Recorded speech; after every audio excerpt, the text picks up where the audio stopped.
kita kupas tuntas. 1. Apa sih manfaat kepemimpinan? Ada beberapa manfaat yang dapat kita temukan dalam sebuah kepemimpinan. Yang pertama yakni membentuk skill dan karakter. Leadership atau kepemimpinan akan membangun karakter dan melatih skill seseorang. Semakin cepat dilatih, maka semakin banyak dan kuat karakter yang terbentuk serta skill yang dikuasai. Sebuah penelitian menunjukkan bahwa pada masa anak-anak, daya tangkap mereka sangat tinggi dan otak mereka dapat menyerap banyak hal melalui pengalaman. Sangat berbahaya jika para siswa menyerap hal-hal yang negatif dan tidak membangun. Karena itu, sekolah sebagai institusi harus menyiapkan pengalaman yang akan bermanfaat bagi siswa. Yang kedua yakni belajar berorganisasi. Organisasi adalah salah satu sarana yang tepat untuk melatih kepemimpinan. Sekolah dan universitas sebagai institusi pendidikan harus mempersiapkan sarana bagi siswa untuk dapat berorganisasi. Dalam dunia bisnis nanti, kualitas para siswa sebagai pemimpin akan dilihat dan diuji. Orang akan lebih tertarik dengan pengalaman mereka daripada diri mereka sendiri. Dengan berorganisasi, mereka dapat mempraktikkan secara langsung semua skill yang telah dipelajari, khususnya kerjasama tim, sehingga mereka siap untuk menjadi pemimpin di masa depan. Yang ketiga yakni membangun kepercayaan diri. Leadership semasa dini akan menumbuhkan rasa percaya diri. Para siswa tidak akan pernah berani memimpin jika tidak pernah memegang tanggung jawab. Karena itu, adanya pelatihan leadership di sekolah akan melatih keberanian dan kepercayaan diri dalam memimpin. Semakin sering mereka memimpin, maka akan semakin terbiasa untuk memegang kendali. Hal ini akan meningkatkan kepercayaan diri mereka untuk menjadi pemimpin handal di masa depan. 2. Teori-teori kepemimpinan. Materi kedua yaitu tentang teori kepemimpinan. Sebelumnya, kita bahas dulu apa itu teori. Menurut Kamus Besar Bahasa Indonesia atau KBBI, teori adalah pendapat yang didasarkan pada penelitian dan penemuan yang didukung oleh data dan argumentasi, serta penyelidikan eksperimental yang mampu menghasilkan fakta berdasarkan ilmu pasti, logika, metodologi, dan argumentasi. Selanjutnya, yaitu macam-macam teori kepemimpinan. Macam-macam teori kepemimpinan ada 4, yaitu yang pertama, teori Gridman dan teori Big Bang. Yang kedua, teori sifat atau karakteristik kepribadian. Yang ketiga, teori perilaku, dan yang terakhir, teori kontingensi atau teori situasi. Baik, yang pertama yaitu teori Gridman berisikan yang pertama, kepemimpinan merupakan bakat atau bawaan sejak seorang lahir. Yang kedua, menurut Penis dan Nanus pada tahun 1990 menjelaskan bahwa teori ini berasumsi pemimpin dilahirkan bukan diciptakan. Kekuasaan berada pada sejumlah orang tertentu yang melalui proses pewarisan memiliki kemampuan memimpin atau karena keberuntungan memiliki bakat untuk menempati posisi sebagai pemimpin. Selanjutnya, teori Big Bang berisikan bahwa yang pertama, suatu peristiwa besar menciptakan seseorang menjadi pemimpin. Yang kedua, mengintegrasikan antara situasi dan pengikut. Yang ketiga, situasi merupakan peristiwa besar seperti revolusi, kekacauan, kerusuhan, maupun pemberontakan. Yang keempat, pengikutnya adalah orang yang mengukuhkan seseorang dan bersedia patuh dan taat. Baik, yang kedua yaitu teori sifat. Berisikan bahwa seseorang dapat menjadi pemimpin apabila memiliki sifat yang dibutuhkan oleh seseorang pemimpin. Yang kedua, titik tolak teorinya, berhasilan seseorang pemimpin ditentukan oleh sifat kepribadian baik secara fisik maupun psikologis. Yang ketiga, keefektifan pemimpin ditentukan oleh sifat, perangai atau ciri kepribadian yang bukan saja bersumber dari bakat, tapi dari pengalaman dan hasil belajar.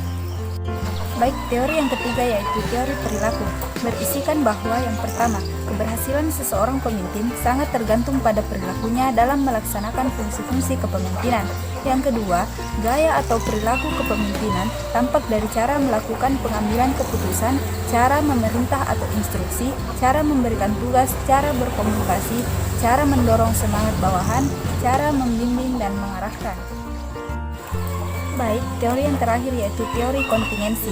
yang berisikan bahwa yang pertama, resistensi atas teori kepemimpinan yang telah diuraikan sebelumnya memberlakukan asas-asas umum untuk semua situasi. Hal ini tidak mungkin setiap organisasi hanya dipimpin dengan gaya kepemimpinan tunggal untuk segala situasi, terutama apabila organisasi terus berkembang atau jumlah anggotanya semakin besar. Yang kedua, respon atau reaksi yang timbul berfokus pada pendapat bahwa dalam menghadapi situasi yang berbeda diperlukan gaya kepemimpinan yang berbeda-beda pula. 3. Apa saja macam-macam kepemimpinan? Macam-macam kepemimpinan, yaitu yang pertama kepemimpinan transaksional, kedua kepemimpinan karismatik, tiga kepemimpinan visioner, empat kepemimpinan demokratis, 5 kepemimpinan militer, 6 kepemimpinan autokratis, 7 kepemimpinan delegatif, 8 kepemimpinan birokratif, 9 kepemimpinan laissez-faire, 10 kepemimpinan otoriter, 11 kepemimpinan diplomatif, 12 kepemimpinan moralis, 13 kepemimpinan administratif, 14 kepemimpinan analitis, 15 kepemimpinan asertif, 16 kepemimpinan entrepreneur, 17 kepemimpinan situasional. Adapun penjelasan dari beberapa macam-macam kepemimpinan di atas, yaitu yang pertama kepemimpinan transaksional adalah pimpinan menawarkan imbalan terhadap karyawan karena kontribusi yang sudah diberikan. Yang kedua, kepemimpinan karismatik adalah pimpinan memiliki kemampuan lebih untuk menarik orang dengan cara bicaranya yang membangkitkan semangat. Tiga, kepemimpinan visioner adalah pimpinan ditujukan untuk memberikan arti pada usaha yang dilakukan bersama-sama. Empat, kepemimpinan demokratis adalah pimpinan mampu mempengaruhi orang lain agar mau diajak bekerja sama dan mencapai tujuan yang ditetapkan sama-sama. 5. Kepemimpinan militer adalah pimpinan lebih banyak menggunakan sistem perintah, kaku dan kurang bijaksana. 6.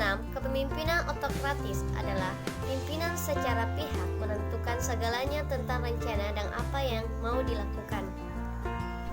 7. Kepemimpinan delegatif adalah pimpinan mendelegasikan pada bawahan yang dinilai memiliki kemampuan untuk menjalankan kegiatan untuk sementara oleh karena beberapa alasan. 8. Kepemimpinan birokratif adalah pimpinan dalam menentukan keputusan selalu berdasarkan aturan standar yang sudah ada dan terkesan kaku dan tidak bisa fleksibel. 11. Kepemimpinan diplomatis adalah pimpinan mampu memberikan analisis dari banyak sisi, misalnya melihat dari sisi lawan dan sisi pada dirinya sendiri. 12. Kepemimpinan moralis adalah pimpinan cenderung menitikberatkan kepada kesopanan, empati, perhatian, sabar, dan murah hati terhadap bawahannya. 13. Kepemimpinan administratif adalah pimpinan cenderung takut dalam mengambil resiko karena takut akan muncul masalah baru sehingga senang mencari aman. 14. Kepemimpinan analitis adalah pimpinan dalam membuat keputusan didasarkan pada analisis logika pada setiap informasi.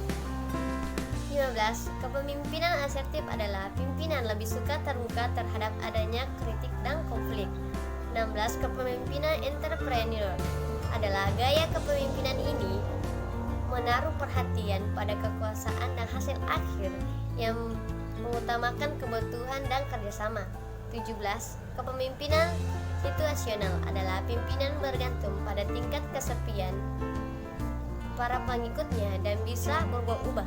Selain itu juga bergantung pada tugas, pekerjaan, dan fungsi yang dibutuhkan secara keseluruhan. 4. Model kepemimpinan. Model kepemimpinan terdapat 3 macam model kepemimpinan, yaitu 1. Kepemimpinan karismatik adalah pemimpin mempunyai kemampuan luar biasa, magnet yang kuat, dan adanya ketertarikan emosional yang kuat dari yang dipimpin kepada pemimpinnya. 2. Kepemimpinan transaksional adalah pemimpin mengolah bawahannya dengan memberikan reward dan punishment. 3. Kepemimpinan transaksional adalah Pemimpin lebih menekankan pada beberapa faktor antara lain perhatian, komunikasi, kepercayaan, rasa hormat, dan resiko. 5. Konsep kekuasaan. Materi terakhir yaitu konsep kekuasaan. Menurut Harold Laswell, kekuasaan adalah suatu hubungan di mana seseorang atau sekelompok orang dapat menentukan tindakan seseorang atau kelompok lain ke arah pihak pertama. Perumusan yang paling umum dikenal yaitu kekuasaan merupakan kemampuan seseorang pelaku untuk mempengaruhi pelaku seseorang pelaku lain. Dalam hal ini kekuasaan selalu berlangsung minimal antara dua pihak. Jadi di antara pihak itu terkait atau saling berhubungan.